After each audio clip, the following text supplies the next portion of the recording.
Hey guys, what's going on? It's Jay from Sony Alpha Lab, and in this video, I'm going to compare the new Sony 20mm f1.8G lens with the Sony 24mm f1.4GM lens. So we're going to compare these two lenses, see how they differ in the lab, 20mm versus 24mm, for example, lens distortion, lens sharpness, the faster aperture of the GM lens, is it really worth the extra money, things like that. So if you're in the market for a wide-angle prime lens, this is the video for you. First, I'm going to go over the key differences, the basic specs, prices, things like that. Then we're going to go into the lab and I'm going to show you exactly how both lenses perform in the lab, how they differ in the lab, sharpness, distortion, fringing, depth of field, minimum focus distance comparisons, and so forth. After that, I'm going to show you a quick video transition test in the lab, showing you the focus going from the background to the foreground. And then after that, I'm going to go over some real world photos to show you how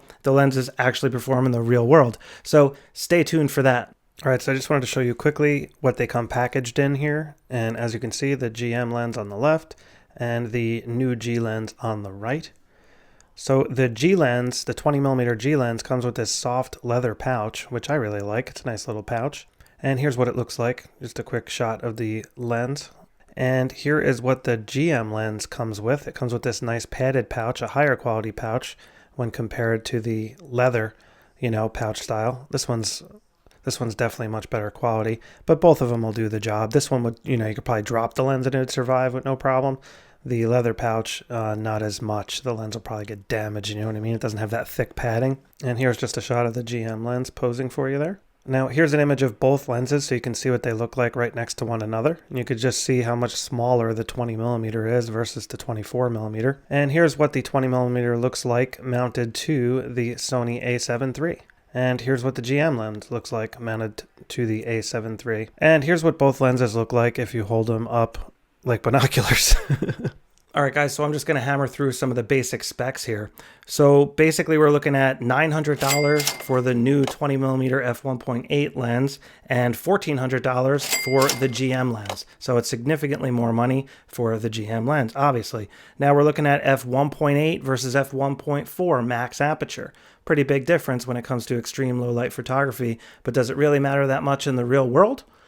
You're going to find out in a minute. We're looking at 30mm versus 36mm if you're putting it on a crop factor camera. The 20mm has 14 elements in 12 groups. The GM lens has 13 elements in 10 groups. AF motors. The new G lens has dual XD linear focus motors, whereas the GM lens has the supersonic wave AF motor. And both really do perform awesome, I would say. It's hard to tell any difference, to be honest with you, between the two. Aperture diaphragm, we're looking at 9 rounded blades in the 20mm f1.8. The GM lens has 11 rounded aperture blades. Minimum focus distance. The 20mm has a 7-inch minimum focus distance, approximately 18 centimeters, so you can get pretty darn close to subjects, which is great for magnification and close-up photography. The GM lens, you're looking at about 9.5 inches or approximately 24 centimeters. Filter thread size, both lenses have 67mm filter threads, so that's really not a non-issue. So weight-wise, we're looking at 13 ounces or 373 grams for the 20mm G lens. For the GM lens, we're looking at 15.7 ounces or 445 grams. So definitely a little bit heavier, but honestly, both lenses are not too heavy when it, at the end of the day. Although if you're holding for a long period of time, I would definitely rather have the lighter weight lens. So when we're looking at the build quality, both lenses have excellent build quality. The focus is buttery smooth. They have a manual aperture design, so you can turn the aperture. They have the declick feature right here, so you can turn that on and off if you want the aperture to turn smoothly for those aperture throws when recording video, for example. They also both have a focus hold button, which you can use there, which is nice. And then it has an AF and manual focus switch there as well. So one beef I do have with the manual aperture, sometimes when I'm mounting the lens to the camera, I will accidentally turn that. And in general, I like to keep it in the A mode. You can see right there, the A. I like to keep it there, and I like to change the aperture on the camera. So when I'm mounting this to the camera, sometimes it turns and it'll, basically turn off of A, and then the aperture will override to the manual mode there. So that's one gripe I kind of have with this design. I wish it had like a lock, so it would just stay permanently locked in position. But that's basically what you're looking at. And you can see here the G lens looks pretty much exactly the same. It's got the same design as the GM lens. And the build feels the same. The focus is buttery smooth on both lenses. Can't really feel much of a difference there. And look at the front. You have nice fluorine coated glass, and they're very similar. They both have the pinch style lens hood. Now the GM lens does have a lock on the lens hood, so when it kind of snaps into place like so, and then it's kind of locked on there. It's a little bit firmer. You can just twist it off without pressing it, but if you press it, it releases nice and easy. And the lens hood is a little bit bigger on the GM lens. If you look at the front, the glass is quite a bit larger on the front of the GM lens, so it does need the larger lens hood. All right, let's get into the lab so I can show you how these lenses compare to one another. All right, guys, so here we are in Lightroom comparing the Sony FE 20mm f1.8 to the 24mm f1.4 GM lens. So G versus GM. Now, remember how I mentioned the minimum focus distance. This first test was at the minimum focus distance, so we're looking at about 18 centimeters from the quarter on the left and about 24 centimeters from the quarter on the right. And you can see up here we have the lens information, so you can see. So basically what I'm comparing is the difference that you get at the minimum focus distance. So the background out of focus area looks pretty darn good on both lenses, but I'm getting much closer to the quarter with the 20mm, which is why the quarter appears so much larger. And then when I zoom in to 1:1, you can see the detail captured from each optic. Now, based on this test, it looks like the 20mm f1.8 lens is just a little bit sharper, but the background out of focus rendering looks great on both lenses, in my opinion. Okay, so now we're looking at both lenses at f1.8 as opposed to the 24mm at f1.4. So you can see here, now that it's at 1.8, you can see they look very similar. Very similar. Sharpness and everything is pretty much about the same as far as I could tell, and the background out of focus rendering is also very similar. You can see the bokeh balls are nice and round. There is just a little bit more contrast, it looks like, in the bokeh balls here on the GM lens.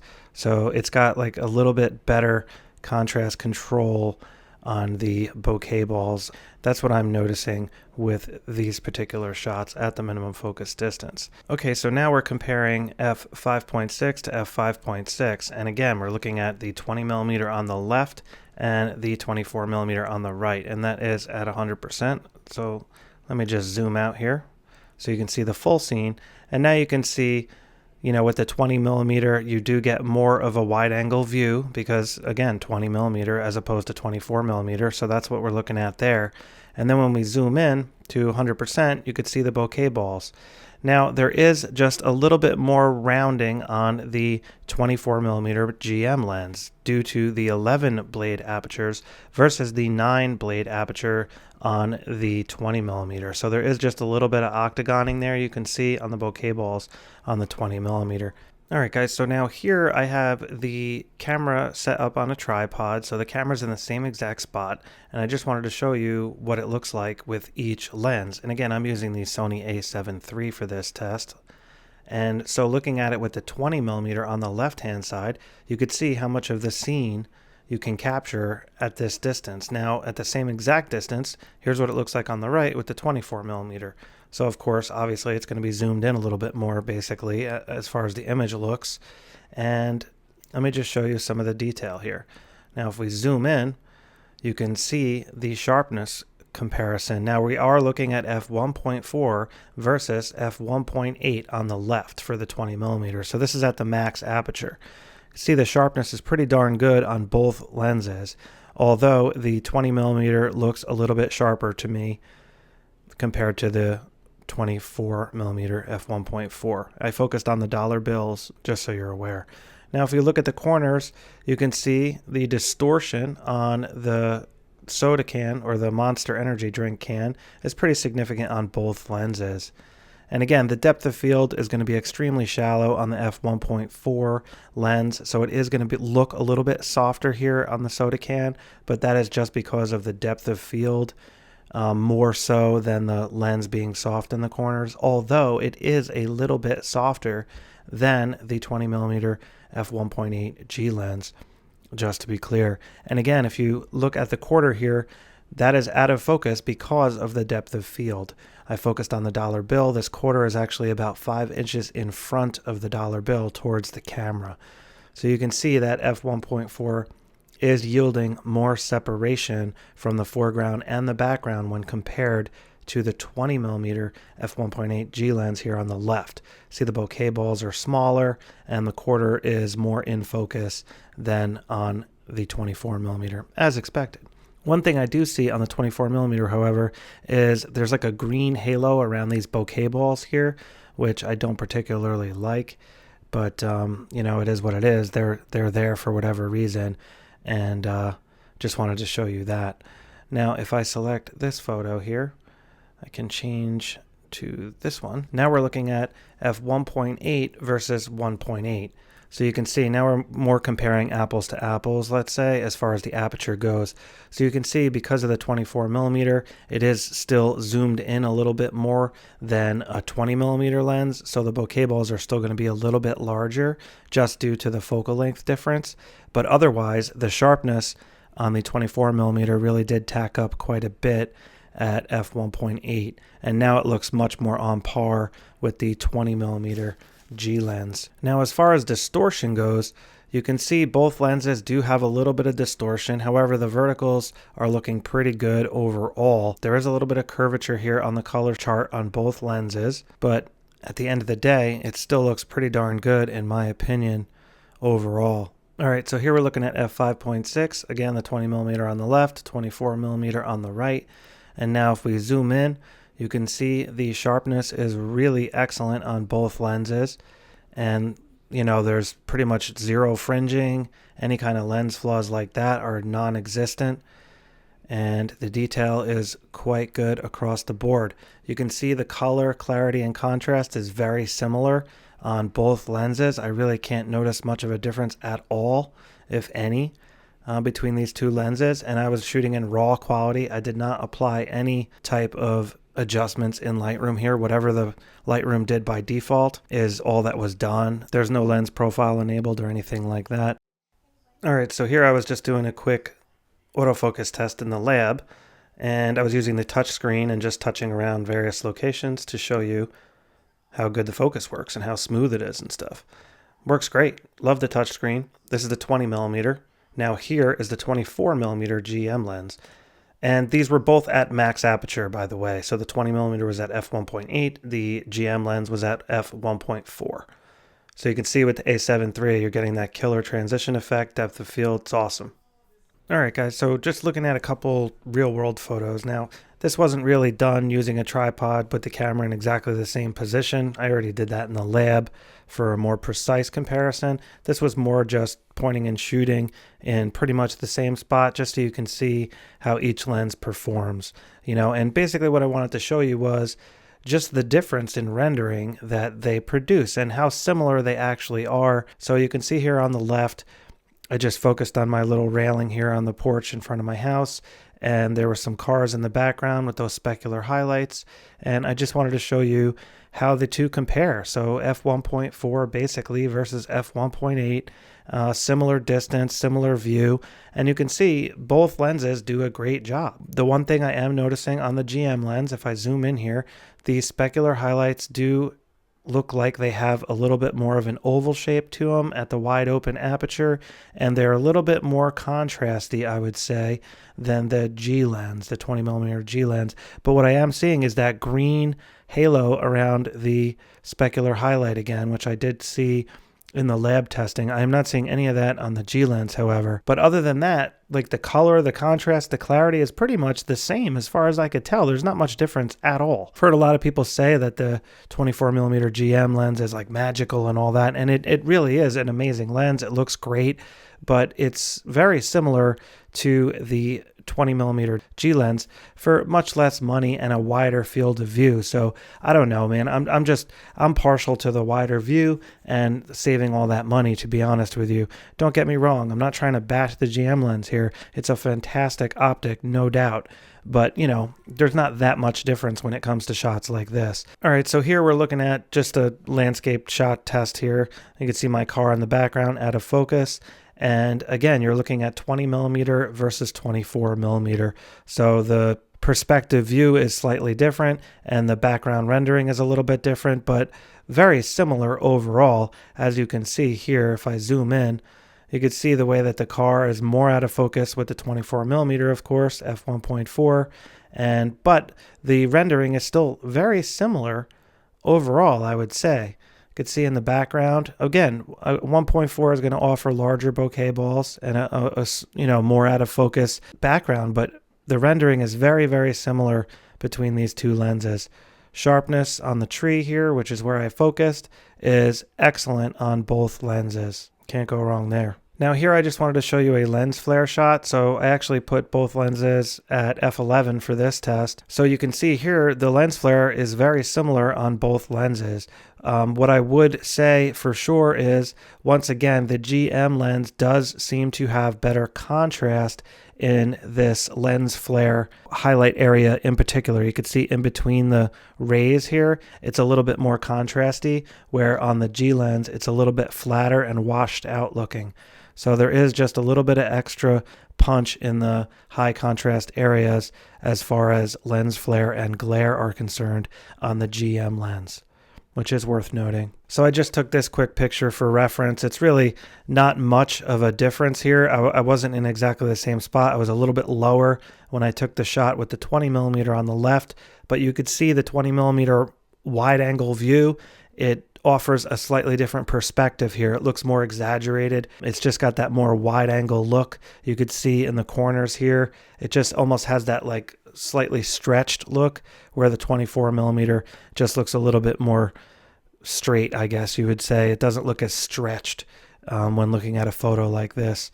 And that's just a difference between 20 and 24mm. But otherwise, both lenses look fantastic in every other aspect, I would say, and very similar. Now, just looking at a basic landscape shot, again, I just had the camera really low to the ground for both of these shots, and the 20mm was able to incorporate, you know, more of the foreground in this particular shot just due to the angle and where I had the camera. It's a wider lens, so that makes sense, but I didn't have the camera in exactly the same spot with both shots. So at the end of the day, they both look very similar. There's really not much difference at all between the two. Now, these last two images I wanted to show you were Layla at the Basher kill, and here you can see a little bit of a difference between the two lenses. The 20mm is a more wide angle view, and the depth of field is not quite as great on the 20mm as it is on the 24mm. You could see how out of focus Layla is in the background, and the depth of field is much shallower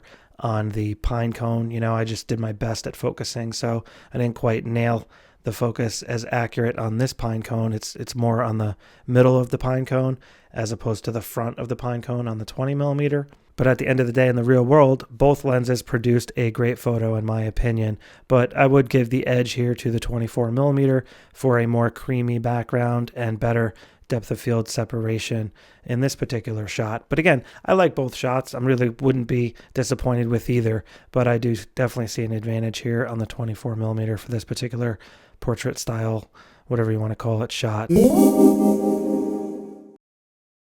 All right, guys, so at the end of the day, when it comes to these two lenses, they're clearly both excellent wide-angle lens options, but, you know, the 20mm offers a wider view, and it's $900 versus $1,400 for the 24mm. So you do get a little bit of better separation with the 24mm f1.4. There's no question about it. Some of the photos did have an advantage in that regard. Clarity in the really high contrast scenes like the bokeh balls and the sun flare in particular, it was noticeable that the GM did have an advantage there. Otherwise, however, Both lenses really performed great. The sharpness on both lenses in the real world is excellent. Distortion control is pretty well controlled on both lenses. Personally, I do enjoy the wider view of the 20mm when it comes to landscape photography in particular, but other than that, 24mm is wide enough for a lot of things, but that extra 4mm does make a difference when it comes to that wide angle perspective view. So if you're, an indoor architecture, landscapes, real estate photography, things like that, you'd probably be better off going with a 20mm if you're looking for a high quality prime, and you can save yourself some money as well. At the end of the day, me personally, I would go with the 20mm f1.8G lens over the 24mm f1.4GM lens. It's way less money. It offers a wider field of view, which I particularly like. Again, that's obviously, it depends on what your style is and what you prefer, but that's just me talking. Both lenses, though, are fantastic quality. I really enjoy the build quality of these lenses. They feel great in the hands. I'm not disappointed with the image quality at all from either lens. They're both great. So if you like this video, do me a favor, please hit that thumbs up button. I would appreciate it. And if you're not subscribed, consider subscribing so you can see more videos as they come out. And that little notification bell as well will let you know if a new video comes out. It'll actually send you an email. You don't get an email if you just subscribe. It doesn't work that way. I know some people think it does, but in my experience, it doesn't. You have to actually hit the notification bell as well in order to get an email when I come out with a new video. So just so you're aware. All right, so below the video in the description area, there's going to be links to all the gear I used and also recommended accessories for these lenses, such as lens filters, things like that. So be sure to check that out if you're in the market. And I really hope you guys have a great day. I will catch up with you next time. Take care.